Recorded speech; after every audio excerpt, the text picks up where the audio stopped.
دلته د یوه داسې پښتانه په اړه ستاسې مخې ته معلومات ږدو چې له ننه یې 274 کاله مخکې پښتو ژبې ته کار کړی دی. د پښتنو دا هستي نواب معبد خان بړیڅی و چې د ګڼو نړیوالو ژبو د پوهېدو ترڅنګ یې په 4 ژبو شاعري هم کړې ده.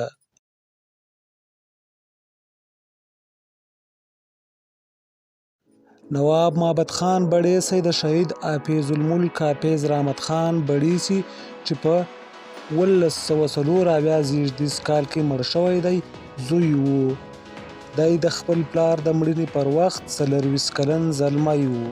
نواب معبد خان په 1925 کال په روح الکند کې زیږېدلی و او د پلار له مړینې وروسته لکنهو ته ولاړی او هلته اوسېده.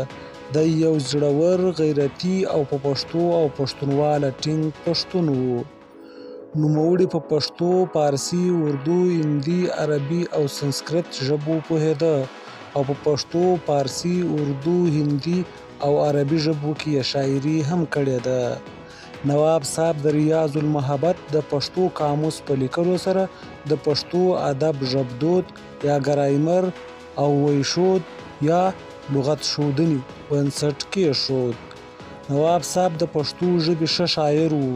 دی په پښتو اشعارو کې د هندي سبک پیرو و. د نواب صاحب د پښتو دیوان چې دیوان محبت نومیږي خطي نسخې یې د هند د رامپور او د برطانیې د بودلیان په کتابتونونو کې خوندي دي. موږ دلته د هغه د پښتو، پارسي، اردو او عربي ژبې ځینې شعرونه هم تاسې ته وړاندې کوو.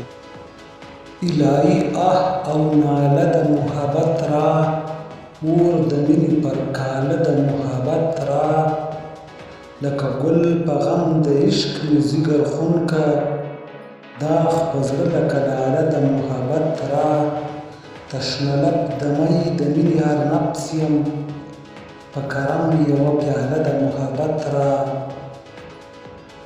او دا یې هم د پښتو د یوه بل شعر بیلګه. امتیاز ظاهر د پاک وي له ناپاکه، امتیاز ظاهر د پاک وي له ناپاکه، په هیڅ شان به آینه نشي سپیاکه، ته ناحق په ما کینه کړې کینه ناکه، ته ناحق په ما کینه کړې کینه ناکه، په کینه به آینه نه کړې ته پاکه. نواب صاحب په پارسي ژبه کې د اسرار محبت په نامه یوه پارسي قصیده او همداراز د پارسي ژبې د قواعدو یوه لغتنامه لري چې احمدنامه نومیږي چې دا یې د پارسي شعر یوه بیلګه ده. دست شکمگر چنین سوی بیابان می رود، چاکی هر دم از گریبان تا به دامان می رود، پیچ و تابم از جنون گرمیست خاک من چرا، گردباد می شود و سوی بیابان می رود. دا هم د نواب صاحب د اردو کلام یوه بیلګه. نه یہ زر نه یہ زور نه یار آشنا کا نام، رکھتے ہیں اپنے پاس صنم ہم خدا کا نام، ظالم کون میں یا ستمگر مدمو، کیا پوچھتی ہو مجھ سے تم اس بے وفا کا نام. او دا هم د نواب صاحب د عربي ژبې د اشعارو یوه بیلګه.